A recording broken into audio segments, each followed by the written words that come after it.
سے گزارش کرتے ہیں کہ اس چینل کو آپ ضرور سبسکرائب کریں اور اپنے فرینڈز کے ساتھ ان ویڈیوز کو ضرور شیئر کریں تاکہ اہل بیت کا پیغام زیادہ سے زیادہ محمد والے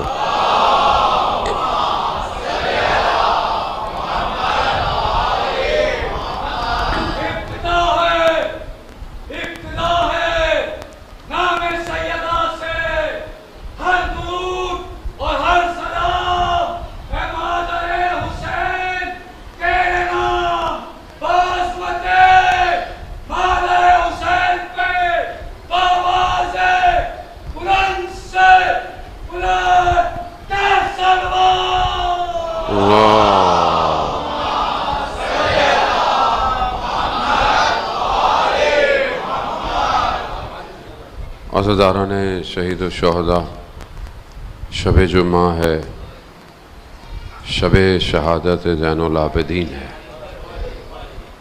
شب دعا ہے، شب مغفرت ہے، شب زیارت سید الشہداء ہے۔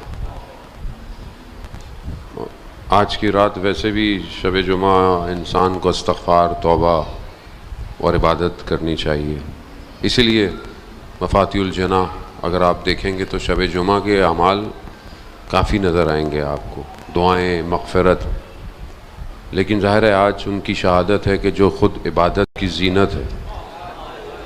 پروردگار قرآن میں ارشاد فرماتا ہے ان اللہ مع الصابرین، کہ بے شک خدا صبر کرنے والوں کے ساتھ ہے۔ امام سے زیادہ کس نے صبر کیا؟ وہ مشکلات، وہ مصیبتیں۔ ایک عالم دین علامہ دارستانی کہتے ہیں کہ جو مصیبت امام زین العابدین پر پڑی اگر سارے انبیاؤں کو بتا دی جاتی اور وہ ہر کوئی اپنے آپ کو زجر دیتے تو بھی کم ہے، صرف ایک امام پر جو مصیبتیں پڑی۔ آسان نہیں عزیزان محترم، بہرحال ایام میں ویسے بھی غم ہے اور یہی مجلس کا سلسلہ جاری اور ساری ہے، آپ مسلسل مجالس کو سن رہے ہیں، دیکھ رہے ہیں، جا رہے ہیں، خود بھی کر رہے ہوں گے یقیناً۔ اور بہرحال یہاں مسجد میں اس جگہ پر امام بارگاہ میں کہ جو بہرحال مرکزیت کی جگہ ہے، بہرحال اسے دوبارہ سے اسی طرح آباد کرنے کی ضرورت ہے۔ اور ویسے بھی ہمیں ذکر کو زندہ رکھنے کی ضرورت نہیں، ذکر ہمیں زندہ رکھنے کے لیے ہے۔ اگر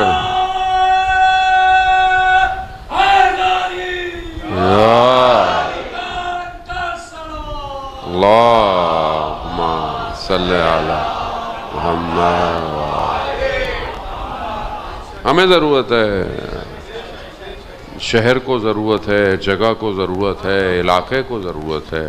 اگر وہ چاہتے ہیں کہ زندہ رہیں تو انہیں اس ذکر کو کرنا پڑے گا۔ ذکر محتاج نہیں ہے، ہم محتاج ہیں۔ ہمیں اپنے وجود کے اظہار کے لیے اس ذکر کو اپنی زبان پہ لانا پڑتا ہے، ورنہ تو قرآن کہتا ہے یسبح للہ ما فی السماوات و ما فی الارض۔ زمین اور آسمان کیا کر رہا ہے؟ تسبیح کر رہا ہے۔ زمین اور آسمان تسبیح کر رہا ہے، ہم کریں نہ کریں، ہمارے کرنے سے نہیں ہوتا، جانے میں ہوتا۔ ہمارا اپنا وجود تسبیح کر رہا ہے، ہمیں پتہ نہیں ہے۔ ہمارا خون، ہماری رگیں، ہمارا دل خود ذکر کر رہا ہے، ہمیں سنائی نہیں دیتا۔ کیوں نہیں دیتا؟ کیونکہ ظاہر ہے ہماری باطن کی آنکھ چھپی ہوئی ہے۔ ابھی ایک استاد تھے ہمارے، کہتے ہیں کہ ایک استاد کا درس ہوتا تھا، وہاں کوئی جاتا تھا تو ایک شخص جو درس میں جاتا تھا، اس کا ایک دوست تھا، اس نے کہا کہ میں بھی تمہارے ساتھ تمہارے درس میں جاؤں گا۔ تو اس نے کہا یہ درس تمہیں سمجھ میں نہیں آئے گا۔ کہا نہیں، مجھے لے کے جاؤ۔ بہت اصرار کیا، چلا گیا، درس میں پہنچا۔ اس میں کیا دیکھا درس میں کہ درس استاد بیٹھا ہے، شاگرد بیٹھے ہیں۔ 5 منٹ گزرے، 10 منٹ گزرے، 15 منٹ، نہ استاد کچھ بول رہا ہے نہ کچھ شاگرد بول رہے ہیں، سب خاموش بیٹھے ہوئے ہیں۔ 25 منٹ، آدھا گھنٹہ ہوا، کہا درس ختم ہو گیا۔ باہر نکلا، کہا یہ کیسا درس تھا؟ نہ کسی نے کچھ بولا، نہ کسی نے کچھ کہا۔ اب یہ چلنا شروع ہو گیا۔ استاد بھی جس راستے پہ جا رہا تھا یہ اس کے پیچھے پیچھے چل رہا تھا۔ تو اس نے دیکھا کہ جو راستے میں پودے ہیں رستے میں، ان سے اسے ذکر کی آوازیں آ رہی ہیں، لا الہ الا اللہ، لا الہ الا اللہ۔ تو استاد نے مڑ کے اسے کہا ابھی بھی کسی درس کی ضرورت ہے؟ خوب بہت ساری چیزوں کا تعلق، یا یوں کہیں حقیقت میں ہر چیز کا تعلق باطن سے ہے۔ ظاہر کی جو پیرامیٹرز ہیں نا وہ خود میٹر ہیں، یعنی آپ دنیا کی چیزوں کو جو ناپتے تولتے ہیں کس سے تولتے ہیں؟ کلو، لیٹر، اسکیل، انچ، یہی ہے نا، یہ سارے ظاہری ہیں۔ بہت ظریف چیز ہو تو بڑا ظریف سا ترازو ہوتا ہے۔ کیا ہوتا ہے؟ سب سے مہنگی چیز کیا ہوگی؟ ہیرا۔ ہیرو کو کیسے تولے، کتنے کیرٹ ہے، اس کا الگ ترازو ہے، وہ اس کے کیرٹ کو دیکھتا ہے۔ ہر چیز کا ترازو ہے، لیکن جتنا بھی قیمتی ہو جائے، جتنا بھی ظریف ہو جائے، پھر بھی اس کا پیرامیٹر مادی ہے۔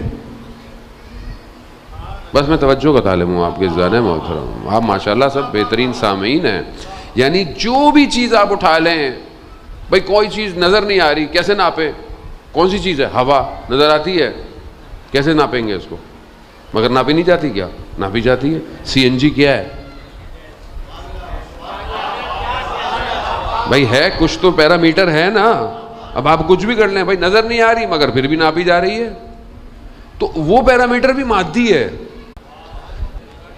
عزیزان محترم، سب مادہ ہے، ہر چیز مادہ ہے، مگر کسی چیز کو اگر کوئی چیز ناپ نہیں سکتی تو وہ عشق ولایت ہے۔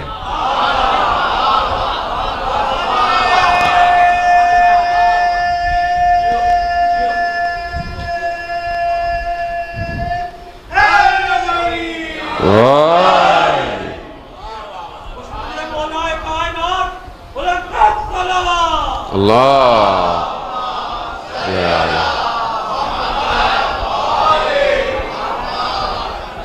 وہی ولایت کو کیسے ناپیں گے آپ؟ کسی مشین پہ کھڑا کریں گے، بولیں گے ہاں اتنی محبت ہے اس کو؟ کوئی دنیا کی مشین، کوئی پیمانہ نہیں ہے سوائے علی کے۔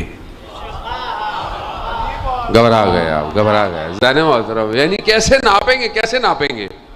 کیا چیز ہے جو اس اندر کے معاملوں کو، اور یہ معاملہ صرف یہاں کا نہیں ہے، یہ معاملہ ہی وہاں سفر کروائے گا، یہ وہیں کامیابی جو دے گا نا، یہ وہی ہے۔ یار بیٹھ جاؤ بیٹا، بیٹھ جاؤ، کوئی مسئلہ نہیں، کچھ سیکیورٹی کی ایشو نہیں ہے، یہاں پہ مومنین ہیں سارے، آرام سے بیٹھو، صلوات بھیجتے محمد و آل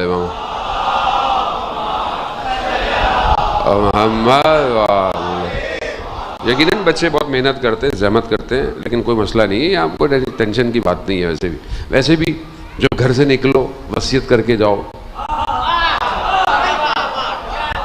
وصیت کر کے، مذاق نہیں ہے ہاں، یہ وصیت کر کے نکلو۔ بچے کو بتا کے نکلتا ہوں، اگر فون کرتا ہوں، بیٹا خواب و خیال میں مت رہنا، تمہارے ابو کا کام ہی ایسا ہے کہ ایک دن گولی لگے گی۔ گھبرانے کی بات نہیں ہے، کیونکہ راستے کا انتخاب ہی ہوئی کیا آپ نے۔ جس کے سردار کی گردن اترے، ان کے نوکروں کی گردن کی قیمت کیا ہے؟ گھبرانے کی بات نہیں۔ اور ویسے بھی ہم کون سا مر جاتے ہیں؟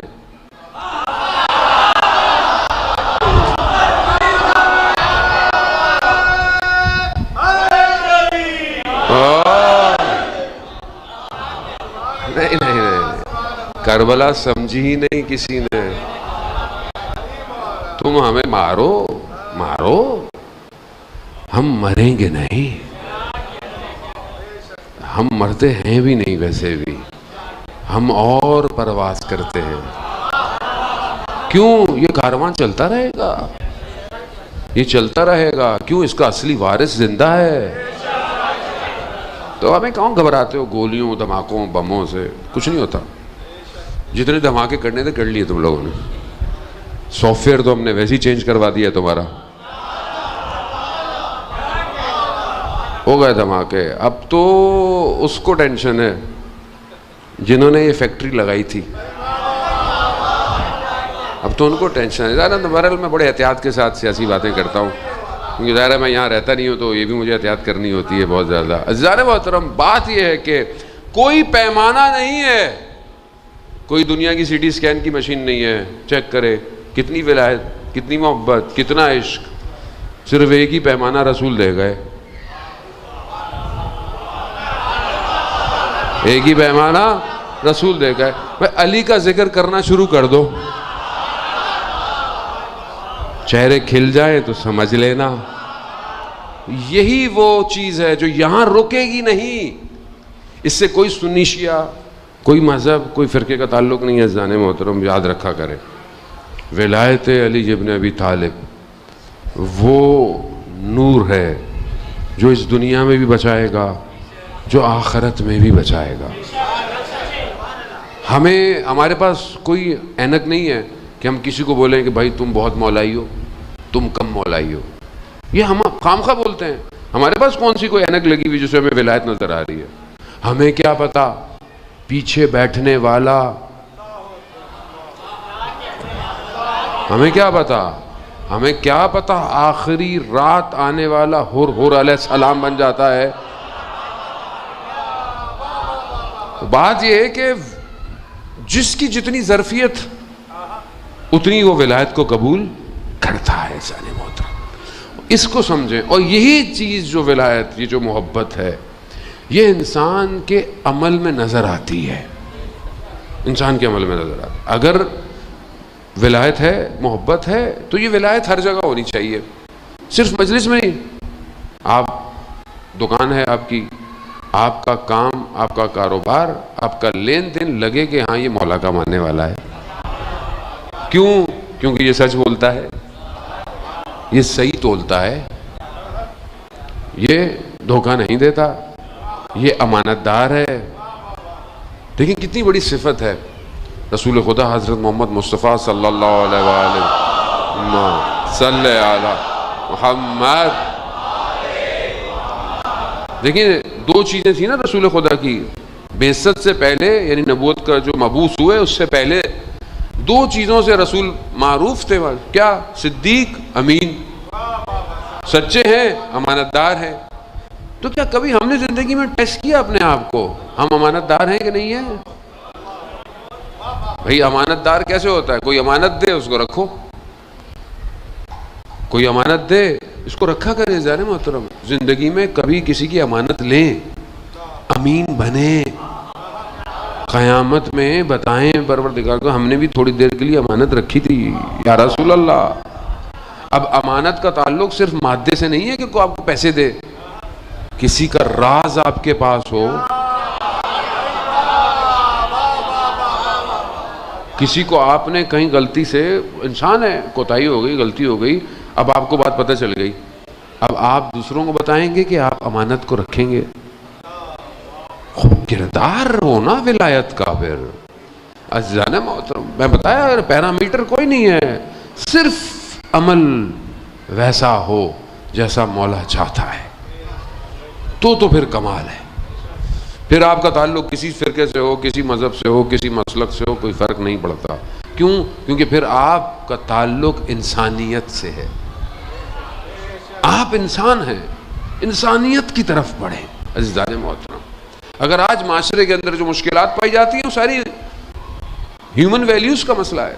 آج اخلاق ختم ہو گیا ہے معاشرے میں, آج گفتگو, آج ایک دوسرے کو سنبھالنا, ایک دوسرے کا خیال رکھنا. آج آپ دیکھیں معاشرے میں یہی تو مشکلات ہیں. بیسکس جو تھیں اسلام کی وہ ختم ہو گئی ہیں. کیونکہ چوتھے امام کی مجلس ہے تو آپ کو ہدیہ کرنا ہے عزیزان محترم کہ امام کی ایک دعا ہے, دعائے مکارم الاخلاق, 20ویں دعا ہے صحیفہ سجادیہ کی. اس میں امام نے بتایا ہے کہ انسان کا اخلاق کیسا ہونا چاہیے. کبھی فرصت ملی پڑھنے کی؟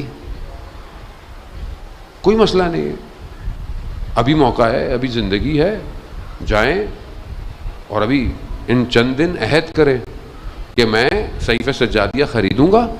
خرید نہیں سکتے تو ڈاؤن لوڈ کر لیں موبائل. ماشاءاللہ آپ سب کے پاس 6 انچ کے تو موبائل سب کے پاس ہی ہیں. آج کل تو ویسے بھی آن لائن کتابیں, درسیں, جاب, نوکری سب آن لائن ہے, تو سب کے ہاتھ میں 6-5 انچ کا تو موبائل ہے ہی صحیح. تو صحیفہ سجادیہ ڈاؤن لوڈ کر لیں, اردو ترجمہ ڈاؤن لوڈ کر لیں. 20ویں دعا ہے مکارم الاخلاق. پڑھیں امام نے کیا سکھایا ہے. اخلاق بنائیں ویسا، کردار بنائیں ویسا، تاکہ آپ جس معاشرے میں رہ رہے ہوں تو پھر اس حدیث کا مصداق بنے کہ جسے امام نے فرمایا تھا کہ ہزاروں میں بھی رہو تو الگ سے نظر آؤ. ہزاروں میں بھی رہو تو الگ سے نظر آؤ. عزیزان محترم، اس طرف کیسے بڑھیں گے؟ وہ اخلاق. آیت اللہ ملا مہدی ناراکی کے والد تھے ملا احمد. میں کئی دفعہ واقعہ پڑھ چکا ہوں، لیکن بہرحال اخلاق پر اتنا بہترین واقعہ ہے کہ دوبارہ سے جب بھی پڑھو. اور ویسے بھی شب جمعہ ہے، شب دعا ہے، یقیناً عالم ارواح میں، عالم برزخ میں جب ہم ان کا ذکر یہاں کریں گے تو وہ ہمارے لیے بھی کچھ نہ کچھ دعا تو کریں گے. وہاں پہ بہت بڑی شخصیت تھے اور اپنے زمانے کے بہت بڑے علماء، فقہا اور متقی پرہیزگار تھے. یہاں تک کہ عالم برزخ سے کھانے کا سامان لے کر آئے تھے گھر اپنے. اتنے وہ کہتے ہیں کہ انہوں نے جب کتاب لکھی جامع السعادہ، جو اخلاق کی کتاب ہے، اردو کی ایک کتاب ہے جس کا نام ہے معراج السعادہ. اردو میں بھی ترجمہ ہو چکی ہے. معراج السعادہ اردو میں ترجمہ ہو چکی ہے. یہ کتابیں بہرحال میں سمجھتا ہوں کہ آج کل اگر ہمیں لوگوں کو نیاز دینی ہے نا تو کتابوں کی نیاز دیا کریں. یہ بھی تو ایک طریقہ ہے نا. مطلب اچھی بات ہے آپ اچھی کھانا کھلائیں، جو بھی ہم کرتے ہیں. آپ گھر میں مجلس کرائیں، اگر 10-20 لوگوں کو بلایا نا تو کوئی ایک اچھی سی کتاب دے دیں. یہ بہت بڑی نیاز ہے. یہ معراج السعادہ اخلاق کی کتاب ہے. یہ خلاصہ ہے اس کا جو ان کے والد نے لکھی تھی. وہ عربی میں تھی. وہ کہتے ہیں کہ جب انہوں نے کتاب لکھی تو پورے نجف کے حوزے میں بہت زیادہ اس کی پذیرائی ہوئی، یعنی لوگوں نے بڑا اس کو ایکسیپٹ کیا اور بہت اس کو بولا. تو جب یہ زیارت پہ گئے تو ہر عالم ان سے ملنے آیا کہ بھئی ماشاءاللہ آپ نے کیا کتاب لکھی ہے اور کیا بات ہے. سوائے ایک عالم کے سب ملنے آئے. ایک عالم کون ملنے نہیں آیا؟ سید مہدی بحر العلوم، کہ خود ایک اتنی بڑی شخصیت تھے کہ ہیں، ابھی بھی ہیں، ظاہر ہے عمر تھوڑی گئے، ٹرانسفر ہوئے ہیں، وہ ٹرانسفر ہوئے ہیں. علامہ طباطبائی کے بھائی حسن الہی طباطبائی جو قم المقدسہ میں دفن ہے، اور دونوں بھائی یعنی واقعاً شیعت کا گوہر اور خزانہ ہیں یہ دونوں، کہ جو علم ان کے وجود سے معاشرے میں پھیلا ہے آج سب علم انہی کی وجہ سے ہے. فلسفہ، اخلاق، تفسیر المیزان سے بڑی تفسیر ابھی تک ہم کوئی دے نہیں پائے. عزیزان محترم، جوانوں سے کہہ رہا ہوں میں، جوانی گزر جائے گی، کب پڑھیں گے تفسیر؟ کیا دکھائیں گے خدا کو روز قیامت میں اپنا چہرہ؟ کہ دنیا جان کے واٹس ایپ کے میسج، فیس بک کے سٹیٹس، انسٹاگرام تو پڑھتے رہے، قرآن کی تفسیر پڑھنے کا وقت نہیں ملا ہمیں. یوم حسرت ہے وہ. قرآن بھی کہتا ہے لوگ حسرت کھائیں گے اس دن کھڑے ہو کے. کاش کاش کاش وقت مل جاتا، کاش مجھے واپس بھیج دیا جاتا، میں ساری رات عبادت میں گزارتا، دن میں روزے رکھتا. کاش. حسرت ہے. حسرت کیوں کھائیں؟ ابھی جوانی ہے، کریں. وہ کہتے ہیں حسن الہی طباطبائی کہ ان کے پاس یا ان کے کسی شاگرد کے پاس روحیں بلانے کا علم تھا. کسی کی بھی روح بلا لیتے تھے، یعنی کسی کی بھی روح کو بلا سکتے تھے. وہ بڑے بڑے فلسفی مسائل کو حل کرنے کے لیے انہوں نے ایرسٹوٹل کی روح کو بھی بلایا ہے، یعنی اتنی بڑی شخصیت ہے. وہ کہتے ہیں کہ میں نے 2 روحوں کو نہیں بلا پایا، انہوں نے مجھے پیغام بھیجا، جس میں سے ایک سید مہدی بحر العلوم ہے اور ایک سید ابن طاؤس ہیں، کہ لہوف، جن کا سب سے اوتھینٹک کربلا کا جو مقتل ہے وہ لہوف ہے، یعنی اس سے اوتھینٹک کوئی کتاب نہیں ہے. ان دونوں کو کہتے ہیں میں بلا نہیں پایا. انہوں نے پیغام بھجوایا، کہتے ہیں کہ ہم برزخ میں، موت کے بعد برزخ ہے، برزخ میں ہم مولا کائنات کے دروازے کے نگہبان ہیں، اور ہمارے پاس وقت نہیں ہے کہ ہماری روح بھی تمہارے پاس آئے. وہ سید ان سے ملنے نہیں آئے، ملا احمد ناراکی سے ملنے نہیں آئے جب یہ نجف میں آئے. تو انہوں نے کہا کہ میں خود ہی چلتا ہوں، مل کے آ جاتا ہوں، کیا ہے. یہ گئے، وہ درس دے رہے تھے، بیٹھ گئے، درس ختم ہوا، وہ اٹھ کے چلے گئے، یہ بھی چلے گئے. تھوڑے دن گزرے، انہوں نے کہا میں پھر مل کے آتا ہوں. تو جو شاگرد تھے انہوں نے کہا بس کر دیجئے، کتنا مطلب وہ آپ کو لفٹ نہیں کرا رہے اور آپ جو ہے وہ ملنے کے چکر میں لگے ہوئے. کہا نہیں کوئی مسئلہ نہیں، وہ سید ہیں، بزرگوار ہیں. واپس آئے، پھر درس دے رہے تھے، پھر بیٹھے، پھر اٹھے، پھر واپس چلے گئے. پھر یہ زیارتوں پہ گئے، کربلا، کاظمین، سامرا کرتے کرتے کرتے کہ خدا ہم سب کو بھی زیارت نصیب فرمائے. آئے واپس آ رہے تھے تو انہوں نے کہا کہ میں ایک اور دفعہ ملنے جاتا ہوں. کہا کہ بس کر دیں، کتنا جائیں گے آپ؟ ہوتا ہے نا کہ کتنا آپ جھکیں گے نیچے. کہا نہیں. اب جیسے ہی جانے لگے اور ان کو پتا چلا کہ یہ آ رہے ہیں، کہتے ہیں ننگے پاؤں دوڑتے ہوئے گلی میں آئے اور ان کو ریسیو کیا اور بٹھایا اور پھر کہا آپ پوچھیں گے نہیں کہ میں کیوں نہیں آیا تھا؟ کہا کہ نہیں. کہا میں دیکھنا چاہتا تھا جو اخلاق کی کتاب آپ نے لکھی ہے وہ اخلاق آپ میں پایا جاتا ہے یا نہیں جاتا. بات یہ ہے کہ ہم اتنی بڑی بڑی باتیں کرتے ہیں، بڑی بڑی باتیں واہ واہ بھی کر کے اٹھ کے چلے جاتے ہیں. سامنے سے کوئی گاڑی گزرتی ہے سارا دین بہہ جاتا ہے. جو سنا تھا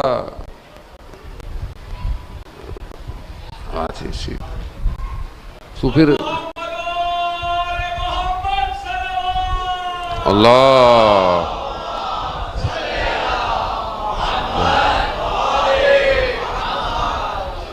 بہت اللہ اکبر.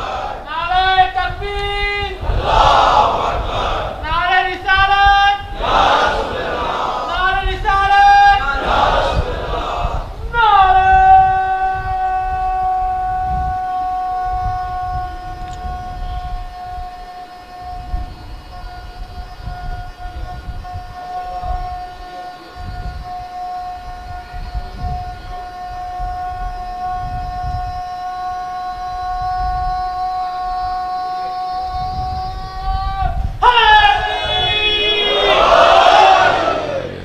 خوب.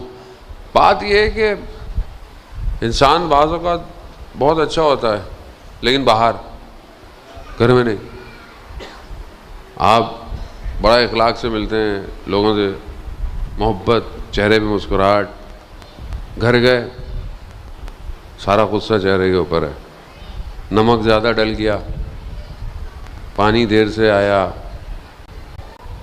اب بعض اوقات لوگ بچوں کی ماں کو تو کچھ نہیں کہتے، بچوں بیچاروں کو جو ہے وہ برداشت کرنا پڑتا ہے. کیوں؟ امام خمینی کا پوتا کہتا ہے کہ امام خمینی بستر پہ لیٹے ہوئے تھے، میں کمرے میں گیا، میں نے جا کر انہیں سلام کیا. کہا چھوٹا سا تھا میں نے کہا سلام. انہوں نے کہا وعلیکم السلام گلے من جان من، جو فارسی میں جملے ہوتے ہیں کہ میرے دل کے ٹکڑے، میرے پیارے. کہہ رہا میں نے کہا دوبارہ جاتا ہوں. میں دوبارہ گیا، پھر میں نے سلام کیا، پھر انہوں نے بھی بولا جان مین، گلے مین، یہ وہ. کہا میں 23 دفعہ گیا مگر جیسے جواب انہوں نے پہلی دفعہ دیا تھا ویسا ہی جواب دیا. یہاں بچہ 2 دفعہ سلام کر لے تو وہ لوگ بیٹا کیا ہوا، ریڈیو پاکستان میں نوکری کرتے ہو کیا؟ ایسے ہی ہے ہمارا اخلاق. میں اپنی بات کر رہا ہوں، میں آپ سے تھوڑی کہہ رہا ہوں. ایسے ہی ہے. بچہ 2-3 دفعہ پوچھے بیٹا بس بہت ہو گیا یار، کیا ہو گیا یار، صبر کرو. وہ بچہ ہے، وہ تو اپنے وجود سے، محبت سے، اخلاق سے ایک بات بتانا چاہ رہا ہے. اب یہ بچے بیٹھے ہوئے اسکول تو ویسے پتہ نہیں شروع ہو گئے میرے خیال میں یہاں پہ. اب یہ آتے ہیں اسکول سے یا جو بھی ہمارا لیے آ کے بات کرنا، کس سے بات کریں مجھے آپ بتائیں؟ ماں باپ سے بات کریں گے. اب یہ آ کے کہتے ہیں ماں سے باپ سے، ماں کے پاس نہ ٹائم ہے، وہ ویسے ہی یوٹیوب پہ ریسیپیاں دیکھتی رہتی ہے ہر وقت. اور ڈرامے جو ہمارے یہاں چل رہے ہیں، اللہ معاف کرے جو ڈرامے حالات ہیں، میں زیادہ بات بھی نہیں کر سکتا. باپ سے بات کریں وہ اس کو فرصت نہیں ہے، وہ کام کر رہا ہے، وہ دوستوں سے بات کر رہا ہے، وہ موبائل تو ویسی مصیبت ہو گئی ہے، جہاں فائدے ہیں وہاں نقصان زیادہ ہے. اب یہ کس سے بات کرے، کس کے پاس جائے؟ میں نے خود اپنے بچوں کو دیکھا ہے. میری چھوٹی بیٹی آتی ہے مجھے کہتی ہے، جب وہ دیکھ رہی ہوتی ہے نا، میں موبائل پہ ہوں، کہتی بابا، یہ 2 دفعہ بولتی بابا، وہ کہتی ادھر دیں اس کو سائڈ پہ رکھیں، میری بات سنیں. بچے پھر ایسے ہی ہوتے ہیں تو انسان صحیح ہوتا ہے پھر. اور یہ حقیقت ہے، یعنی میں اس کا احترام نہیں کر رہا، وہ وجود خدا ہے، اس کی اہمیت ہے. جب میں آج اس کا احترام نہیں کر رہا تو کل جب مجھے ضرورت ہوگی وہ میرا احترام نہیں کرے گی. یہ جو اخلاق ہے گھر کے اندر یہ ہمارا لوز ہوا ہے, لاسٹ ہے عزیزان محترم. اسی لیے امام, پھر میں کیونکہ امام ہی کی گفتگو ہے, امام نے اس کا ایک فارمولہ دیا ہے, چوتھے امام نے, اگر ہمارے پاس ٹائم ہو تو. امام کی ایک بہت چھوٹی سی کتاب ہے جس کا نام ہے رسالہ حقوق. یعنی کیا؟ یعنی کس کا حق آپ کے اوپر کتنا ہے, کون بتائے گا آپ کو؟ امام کے علاوہ کون ہے جو آپ کو بتائے گا؟ چھوٹی سی کتاب ہے, میرے خیال میں 52 حقوق ہیں ٹوٹل. اور اگر پڑھنے کی فرصت نہیں ہے تو یوٹیوب پہ سرچ کر لیں, میں نے اس کے کئی پروگرام کیے ہوئے ہیں ہر حقوق کے اوپر. حق کیا ہے؟ باپ کا بیٹے کے اوپر, بیٹے کے اوپر باپ کا, استاد کا شاگرد پہ, شاگرد کا استاد پہ, ہمسائے کا حق کیا ہے, جہاں کام کرتے ہیں ان کا حق کیا ہے, جو آپ کے انڈر میں کام کرتے ہیں ان کا حق کیا ہے. حقوق بیان کیے گئے. نماز کا حق کیا ہے تمہارے اوپر, روزے کا حق کیا ہے, تمہارے نفس کے اوپر تمہارے کیا حقوق ہیں. اتنا ڈیٹیل اور چھوٹی سی کتاب ہے. عزیزان محترم, مسئلہ یہ ہے کہ جو ہمارا اوریجنل ٹیکسٹ ہے, اوریجنل ٹیکسٹ ہوتا ہے نا, جو آپ میٹرک پڑھتے ہیں, انٹر پڑھتے ہیں, ایک ٹیکسٹ ہوتا ہے جس پہ آپ پیپر دیتے ہیں. ہمارا جو اوریجنل ٹیکسٹ ہے جس سے خدا نے بھیجا اور پھر انبیاء اور ائمہ کے ذریعے سے ہم تک پہنچا ہے, جس میں سب سے اول قرآن ہے, سب سے بہترین, سب سے اوتھینٹک قرآن, پھر اس کے بعد احادیث, جس میں پھر نہج و بلاغہ, پھر صحیفہ سجادیہ, پھر یہ ساری کتابیں ہمارے پاس. یہ اوریجنل ٹیکسٹ ہے ہمارا, اوریجنل, کوئی رد و بدل نہیں ہے اس میں, کوئی مولانا کی باتیں نہیں ہیں اس میں. سب جو امام نے کہا وہ یہ, کالا امام صادق, کالا امام باقر, کالا امام حسین, اور ویسے بھی اماموں نے کہا اول و محمد, اوسط و محمد, آخر و محمد. یہ سب ہے. یہ سب ہماری زندگی میں کہاں ہے؟ پھر آپ کہتے ہیں کہ ہم انسان نہیں بن رہے, ہمارے یہاں مسائل بہت زیادہ ہیں, ہمارے یہاں مشکلات ہیں. جب ٹیکسٹ ہی نہیں ہے اوریجنل گھر کے اندر, اور پھر روز قیامت میں پاس کیسے ہوں گے ہم؟ بھائی جو متن دیا جائے, جو کتابیں دی جائیں وہ پڑھیں گے تو تبھی تو پاس ہوں گے کہ نہیں ہوں گے. ٹیسٹ تو ان کا ہونا ہے, ٹیسٹ تو اسی کا ہوگا نا جو دیا گیا ہے. تو کیا کریں گے؟ پرچہ خالی چھوڑ کے آئیں گے؟ وہاں پیپر آؤٹ نہیں ہوگا. پیپر آؤٹ یہاں ہو چکا ہے, پیپر آؤٹ ہو چکا ہے. بس صرف کتاب پڑھنے کی ضرورت ہے. ظاہر ہے جس نے کتاب ہی نہیں پڑھی اس کے سامنے آپ پیپر رکھ دیں, وہ کیسے سولو کرے گا وہ؟ عزیزان محترم, سمجھنے کی کوشش کریں. امامت تک پہنچنے کے لیے جگر کا خون دینا پڑتا ہے. امام نے اتنی زحمتیں کی, ائمہ نے اس حالات میں, کربلا کے بعد چوتھے امام نے جو مشکلات فیس کی ہیں کسی نے فیس نہیں کی. اتنی مشکلات, اتنی پابندیاں, اتنی سختیاں, اس کے باوجود تربیت کی ہے دعاؤں کے ذریعے, دعاؤں کے ذریعے. وہ جو دعائیں ہیں صحیفہ سجادیہ کی, اس میں زندگی کا سب کچھ اسی کے اندر ہے. کیوں؟ کیونکہ امام کے اوپر سختی تھی, امام بیان نہیں کر سکتے تھے, امام نے دعاؤں سے تربیت کی معاشرے کی. تو یہ دعائیں کتنی ہیں ہماری زندگی میں؟ آج شب جمعہ ہے, دعائے کمیل پڑھی جاتی ہے. دعائے کمیل ہمارے ہاں بہرحال ہے, میں نے سنا ہے کہ بہرحال ہوتی ہے, کچھ جگہوں پہ تو ہوتی ہے, کچھ جگہوں پہ ہونے کا فرق نہیں پڑتا. جانے مت آپ خود کتنی پڑھتے ہیں, پڑھ نہیں سکتے تو یوٹیوب پہ, ٹی وی پہ لگا لیں, سن لیں, ساتھ ساتھ ترجمہ پڑھتے رہیں بیٹھے ہوئے. دعا کتنی بہترین ہے. پروردگار سے انسان دیکھیں دعا مانگنے کا طریقہ مولا کے علاوہ کوئی نہیں بتا سکتا. اب امام دیکھیں دعا میں کیسے وارد ہو رہے ہیں. پہلے دعا کر رہے ہیں وہ چیزیں جو رکاوٹیں پہلے وہ دور ہوں, پھر مانگوں گا. اللہم انی اسألک, پروردگار میں تجھ سے سوال کرتا ہوں ان گناہوں کا کہ جن کی وجہ سے میری دعائیں رکی ہوئی ہیں. اللہم اغفر لی ذنوب, پروردگار ان گناہوں کو معاف کر دے جن کی وجہ سے میری دعائیں رکی ہوئی ہیں. پروردگار میں تجھ سے ان گناہوں کی مغفرت کرتا ہوں جس کی وجہ سے نعمتیں تبدیل ہو جاتی ہیں. یعنی شروع کا متن ہی یہی ہے. اس کے بعد پھر امام آ رہے ہیں, پھر امام اپنے وجود کا اظہار کر رہے ہیں, پھر بتا رہے ہیں کہ پروردگار ظلمت نفسی, میں نے تو اپنے اوپر خود ظلم کیا ہے. پروردگار رقت و جلدی, میری تو جلد اتنی نازک ہے کہ دنیا کی مصیبت کو برداشت نہیں کر سکتی, جہنم کی آگ کیسے برداشت کرے گی. اور پروردگار جس پیشانی نے تجھے سجدے کیے ہوں تو اس کو جہنم میں جلائے گا. اللہ. اور یہ کرتے کرتے کرتے بہرحال دعا. عزیزان محترم سمجھنے کی کوشش کریں. پروردگار کی بارگاہ میں آئیں. شب جمعہ ہے, شب دعا ہے. میں پہلے بھی عرض کر چکا ہوں, مفاتیح الجناح کے اندر شیخ عباس قمی نے روایت کو بیان کیا ہے, جو آج کی رات دعا کرتا ہے, اور خاص طور پہ جوان, خدا کی بارگاہ میں مغفرت کرتا ہے, اس کی آنکھوں سے آنسو آتے ہیں, سمندر کی مچھلیاں اس کے لیے استغفار کرتی ہیں. سمندر میں کتنی مچھلیاں ہیں, وہ ایک جوان کے لیے استغفار کرتی ہیں.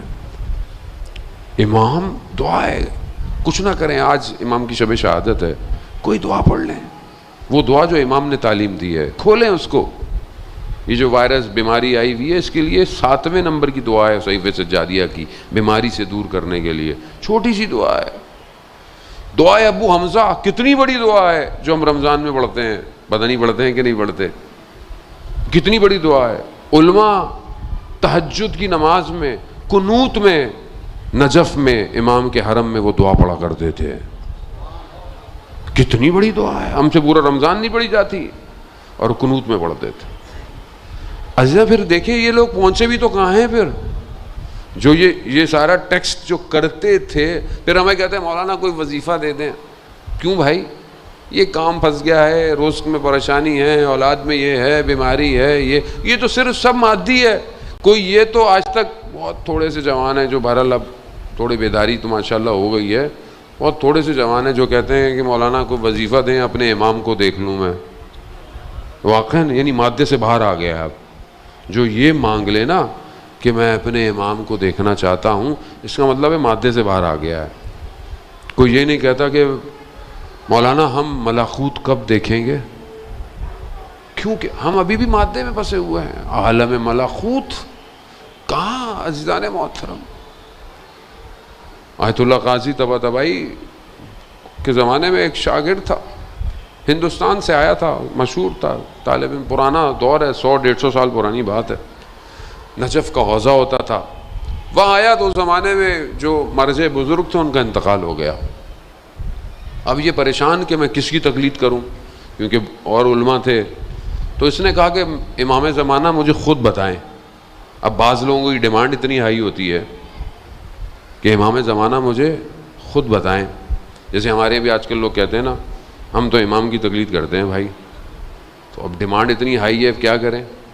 تو بھائی ان کی تو کر لو جن کو امام نے بھیجا ہے پہلے. یہ پریکٹس ہے اصل میں. لوگ اصل میں کنونس نہیں ہو پائے, اس میں ہماری بھی غلطی ہے. ہم نے لوگوں کو صحیح کنونس نہیں کیا کہ مراجع کہتے کسے ہیں.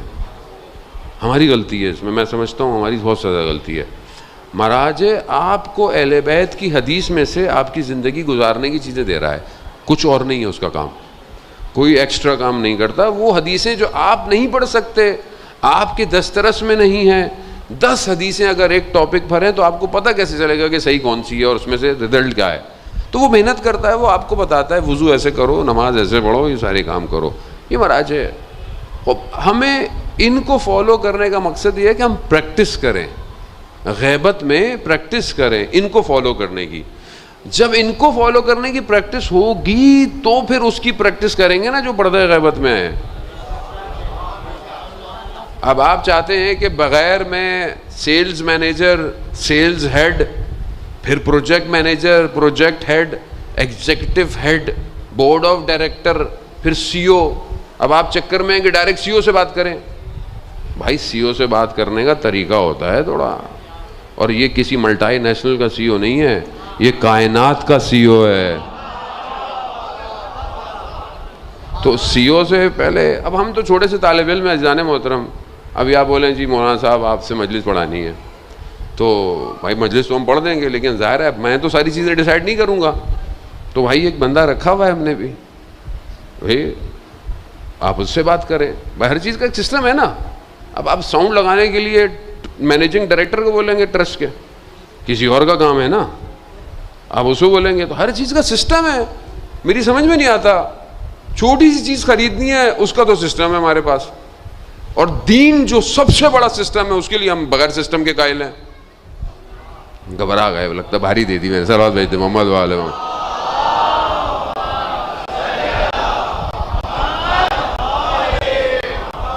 وہ اتنا بڑا سسٹم جیسے کیسے چلے گا مجھے بتائیں. امام آئیں گے تو ایسی رینڈملی بولیں گے تم یہ کام کرو تم یہ کام کرو, رینڈملی ہوگا کیا؟ کوئی کس قابل ہوں گے تو امام ان کو ہائر کریں گے نا. اور ایک شہر کی حکومت کسی کو دینی ہے تو اس کے اندر اتنی کوالٹیز تو ہوں کو مینیج کر سکے چیزوں کو. ایسے اٹھ کے چلے جائیں گے امام کے پاس؟ ایسے کیسے ہوگا؟ کائنات کو چلا رہا ہے وہ, ہوائیں اس کی مرضی سے چلتی ہیں, خوشبو اسی کی وجہ سے, پھول اسی کی وجہ سے کھل رہے ہیں, دلوں میں نیکیاں اس کے وجود کی وجہ سے پیدا ہوتی ہیں. آپ کہہ رہے نہیں بس ہم ایسے چلے جائیں گے. کیسے چلے جائیں گے؟ بہت سمجھنے کی کوشش کریں امام کو. امام ہے, کائنات کا ادب ترازا. اب انہوں نے کہا کہ مجھے امام بتائیں گے تو میں تقلید کروں گا. اب میں کس کی کروں؟ اب انہوں نے مسجد سہلا کہ جو مسجد کوفہ کے پاس ہے, کوفہ میں, وہاں جا کے بیٹھ گئے 40 دن عمل کرتے رہے. مقام امام زمان ہے, آپ نے دیکھا ہوگا, نہیں دیکھا تو خدا ہم سب کو زیارت نصیب فرمائے. وہاں بیٹھا اور وہاں بیٹھے ہوئے کرتے رہے پر جب کئی دن گزر گئے تو اچانک سے وہیں بیٹھے ہوئے تو دیکھا کہ جو سامنے دیوار ہے اڑ گئی. کیا دیکھا کہ اندر ایک دروازہ ہے. گئے دروازہ کھولا, دیکھا تو امام کے جو 4 نائبین تھے خاص, ان میں سے ایک بیٹھا ہوا ہے. کہا کہ کیسے آنا ہوا؟ کہا مجھے امام سے کام ہے. کہا جو کام ہے ہمیں بتاؤ, ہم امام سے پوچھ. نہیں مجھے امام سے خود بات کرنی ہے. کہا اچھا اندر چلے جاؤ. اندر گیا, دوسرا نائب بیٹھا ہوا ہے. کہا کیا کام ہے؟ کہا امام سے. کہا مجھے بتاؤ. کہا نہیں مجھے خود. اندر گیا, پھر تیسرا. خلاصہ آخر میں گیا, دیکھا کہ امام خود تشریف فرما ہے. امام کی خدمت میں گیا, سلام عرض کیا. امام سے پوچھا مولا وہ بس مجھے بتا دیں میں تقلید کس کی کروں. امام کے نیچے قدموں کے پاس ایک سید بیٹھا ہوا ہے امامے کے ساتھ. امام نے کہا کہ اس کی تقلید کرو. اب کہتے ہیں میں نے جب غور سے دیکھا تو کوئی اور نہیں, سید علی قاضی طباطبائی تھے. سید علی قاضی طباطبائی تھے. جب امام کہہ رہے ہوں کہ اس کی تقلید, کہا میں شکریہ کرتے کرتے باہر آ گیا. اچانک سے دیکھا کہ اٹھا تو دیکھا سب ایسا کا ویسی ہے. اب میں بڑا خوش اٹھا اور میں چلنا شروع کر دیا. میں نے نجف کی طرف. ظاہر ہے پرانے زمانے میں تو جنگل ملتے, اتنے روڈ تو بنے بھی نہیں تھے. اچانک سے چلتے چلتے مجھے وسوسہ ہوا, یہ پتہ نہیں جو میں نے دیکھا ہے یہ صحیح بھی ہے کہ نہیں ہے. یعنی بہت ہی ڈیمانڈنگ تھے مولانا, ہندوستان کے تھے نا, کیا کریں, صلوات بھیجتے محمد والے.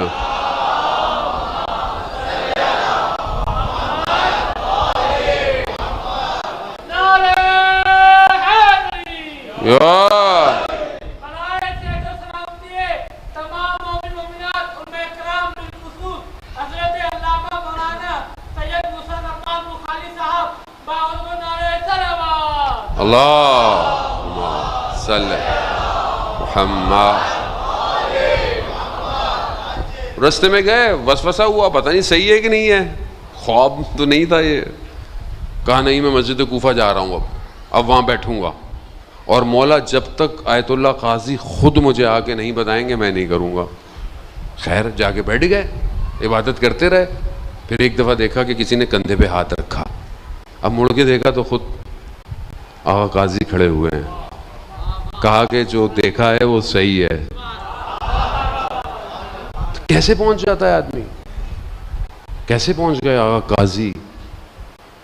آقا قاضی توحید کا پہاڑ تھے. آپ یقین کریں اتنا عشق تھا ولایت کا اور نجف کا. جب پہلی دفعہ زیارت پر آئے نا, پہلی دفعہ اور آخری دفعہ تھی, وہ واپس نہیں گئے اپنے شہر. آپ یقین کریں گے 28 سال کی عمر میں آئے, واپس نہیں گئے. کیوں؟ نجف, ولایت. تڑپتے تھے جانے کے لیے.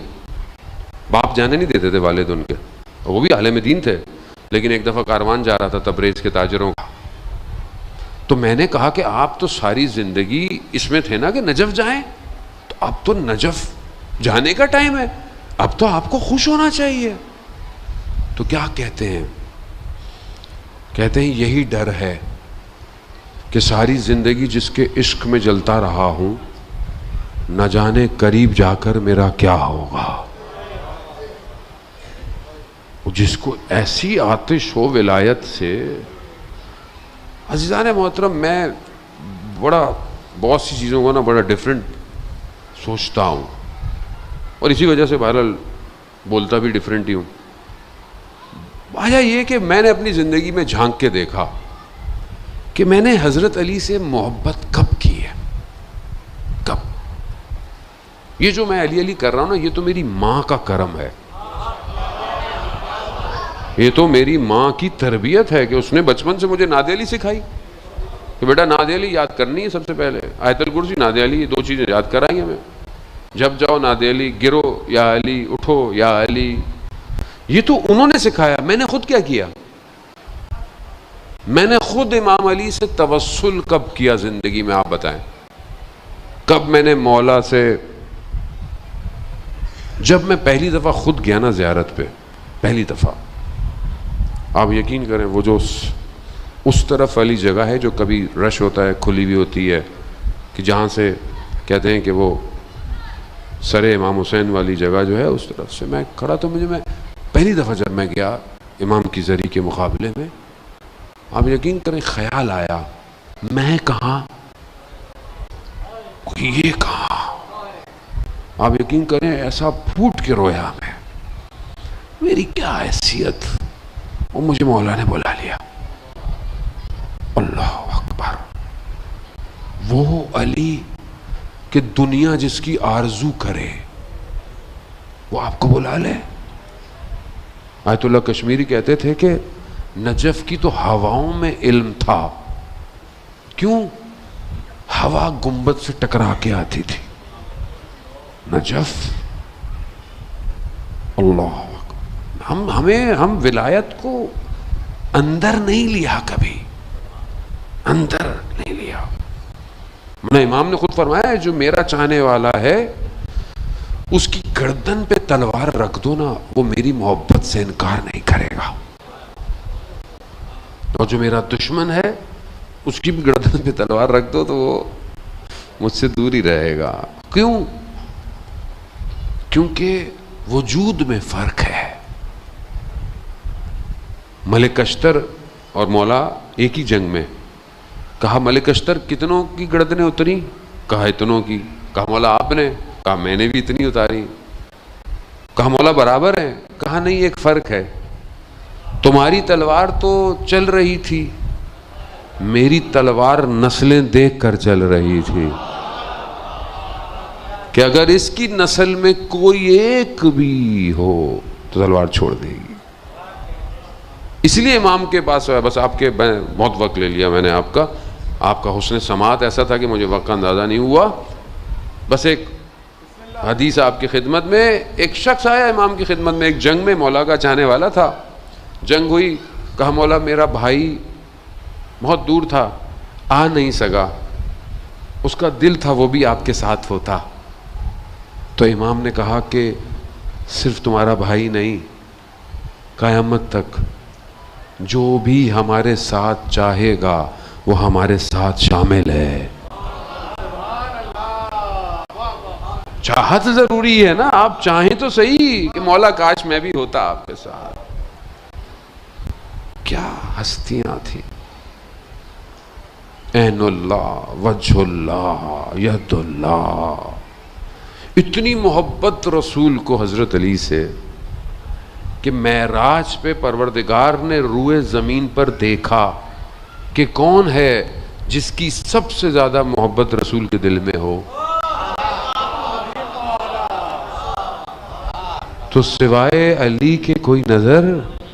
اسی لیے لہجہ علی میں گفتگو کے لوگ گھبرا جاتے ہیں، پتہ نہیں کہتے ہیں مولا بھائی، مولا آپ نہ ولایت کو سمجھے نہ توحید کو سمجھے۔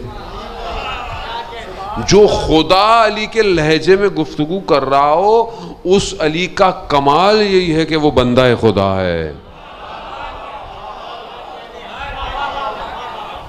ہم تو خامخواہ پتہ نہیں کن چکروں میں لگے رہتے ہیں، کبھی شعروں کے ذریعے سے، کبھی کسی محمد حضرت کے ساتھ، ہمارے بہترین شعراء موجود ہیں، لیکن سمجھنے کی کوشش کریں جو خود یہ کہہ رہا ہو کفا بھی فخرن، جس کا اپنا افتخار یہ ہے کہ وہ تیرا بندہ ہے۔ اللہ، آپ سوچیں، بس عزیزان محترم آپ سے اجازت طلب کروں گا، آپ خود تصور کریں بندگی کو۔ زین العابدین، سید الساجدین، یعنی سجدے کرنے والوں کا سردار۔ ایک سجدہ بتاؤں آپ کو، تصور کریں تو گریہ کیجئے گا۔ وہ سجدہ جو مغرب کی نماز میں روز عاشوراء امام زین العابدین نے کیا ہوگا نا سجدہ، کیا ہوگا سجدے میں؟ سبحان ربی الاعلی پروردگار اللہ۔ کیسا سجدہ ہے کہ سب تو بکھرے پڑے ہیں کربلا میں، ان سب بکھرے ہوں کی شکر ادا کر رہا۔ اللہ اکبر، اللہ، اتنا غم ہے۔ قصاب جو تھے جہاں مولا رہتے تھے نا، مولا ہر وقت جاتے تھے قصائی کے پاس، ظاہر ہے کہا پانی پلاتے ہو اس کو؟ کہا مولا کیسی بات کر رہے ہیں، اتنا پوچھتے تھے۔ ایک دن قصائی نے کہا مولا آپ کیوں ایسا پوچھتے ہیں ہم لوگوں سے بار بار کہ جانور کو، مگر ہم مسلمان نہیں ہیں؟ امام نے کہا مگر کیا؟ اللہ اکبر۔ ایک فقیر آیا، کہا انا الغریب۔ امام نے کہا کیوں بھائی، کیوں تم غریب کیوں ہو؟ کہا مولا کچھ نہیں ہے میرے پاس، نہ میرے پاس کچھ ہے، نہ میرا لباس ہے، نہ میرا گھر ہے۔ کہا کیوں؟ کہا اچھا اگر تمہارا انتقال ہو جائے تو کیا ہوگا؟ کہا مولا یہ لوگ مجھے دفنا ہی دیں گے۔ کہا کیوں؟ کہا مسلمان ہے مولا۔ کہا میرے 72 ٹکڑے پڑے رہے۔ اللہ اکبر، کیا زہرا نے۔ یا امام العابدین، شب جمعہ ہے، دلوں کو روانہ کریں کربلا۔ خدا ہم سب کو زیارت نصیب فرمائے۔ ہاں عزیزان محترم، یہ لٹا ہوا کارواں شام کے سفر کی طرف رواں دواں ہے۔ ہاتھوں میں رسیاں ہیں، گلوں میں طوق ہیں، غیروں کا مجمع ہے، اہل حرم۔ اللہ اکبر، نہ جانے کس طرح یہ سید الساجدین، ایک ہاتھ میں ہتھ کڑی ہے، ایک ہاتھ میں کائنات۔ حیران ہوں ایسا خود مختار دیکھ کر، کس طرح امام جو ہے وہ یہ کرتے رہے۔ امام کا نیا غلام آیا، اسے پتہ نہیں تھا امام کا کہ امام کو کیا چیز پسند ہے کیا نہیں ہے۔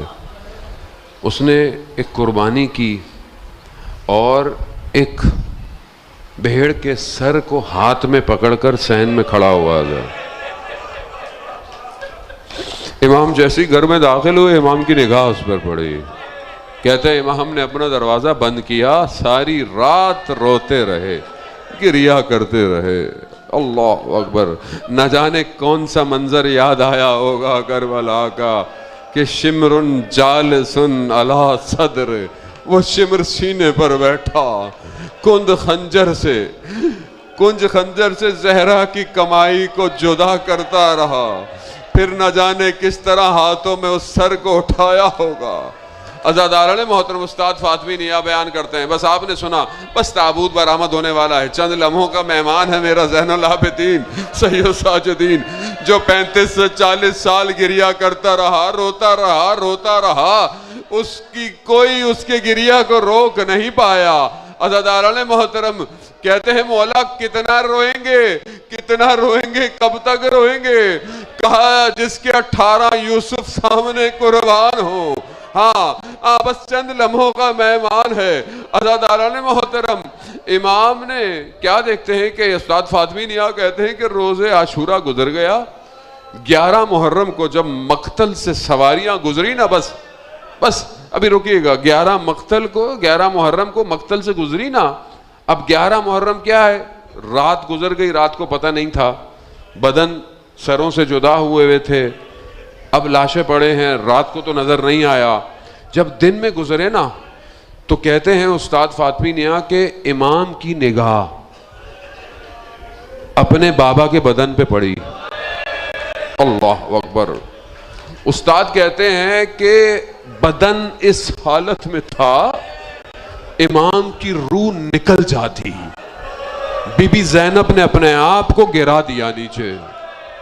بدن کیسا ہے, بدن کیسا ہے, بدن کیسا ہے. آئے 3 دن بعد جب امام آئے نا دفنانے کے لیے, ایک ایک کر کے جنازے دفنائے ہیں, بس یہ بدن بتاؤں گا بدن کیسا ہے. کہتے ہیں کہ باقی بدنوں کو تو اٹھا کے امام نے قبر میں ڈالا, یہاں امام سے بدن اٹھایا نہیں گیا, امام نے نیچے کچھ رکھا, کہتے ہیں بدن سمیٹا. اللہ اکبر, اللہ اکبر. عزاداران محترم, جب کسی کا, بس سنتے جائیے گا, شب جمعہ ہے, شب زیارت ہے, انشاءاللہ امام آپ کو اپنے بابا کی زیارت نصیب فرمائے. جب کسی کا بھائی دنیا سے چلا جاتا ہے نا, کسی کا بھائی کا انتقال ہو جائے, اس کے 4 دوست ہوتے ہیں, اس کو سنبھالتے ہیں. اس کے جنازہ جا رہا ہوتا ہے نا, اس کے بھائی کو پکڑتے ہیں گر نہ جائے, خود دفناتے ہیں کہ اس کو کہتے ہیں بس قبر تک آ جاؤ. اب سنتے رہیے گا, جس کا باپ مر جائے اس کے 40 دوست ہونا اس کو سنبھالتے ہیں. سنبھلو, تم کچھ نہیں کرنا, ہم غسل کفن کریں گے, تمہارے بابا کو ہم دفنائیں گے. میں قربان جاؤں, جس کے بھائی, جس کے چچا, جس کے پھپھی کے بیٹے, جس کے بھائی کے اپنے چچا اتنے جنازوں کو اکیلا اب آخری جنازے کو سمیٹ رہا ہے. کیونکہ تلواروں سے, نیزوں سے, پتھروں سے ایسا حال ہوا, جنازہ سمیٹا رکھا. بس میں اور آگے نہیں پڑھوں گا. چوتھے امام سے کسی نے سوال کیا, جب اپنے بابا کو غسل دے رہے تھے, امام کا جنازہ ہے نا, چوتھے امام کو جب غسل دے رہے تھے تو 5ویں امام سے پوچھا, امام باقر سے, مولا یہ بتائیں یہ آپ کے بابا کے شانوں پر نشان کیسے ہے, یہ آپ کے بابا کے کندھوں پہ نشان کیسے ہیں. کہا بابا کو ہاتھوں میں رسیاں تھی, گلوں میں غل تھا. غل کس کو کہتے ہیں, ایک لوہا ہوتا ہے, لوہا, اس پہ تالا لگایا جاتا ہے, خود بیان ہوتا ہے. امام نے کہا عمر سعد مجھے امامے کا کپڑا دے دے. کہا کیوں؟ کہا جب یہ دھوپ پڑتی ہے نا تو یہ گرم ہو جاتا ہے. اس نے کہا میں نے جب کپڑا رکھنے کے لیے ہٹایا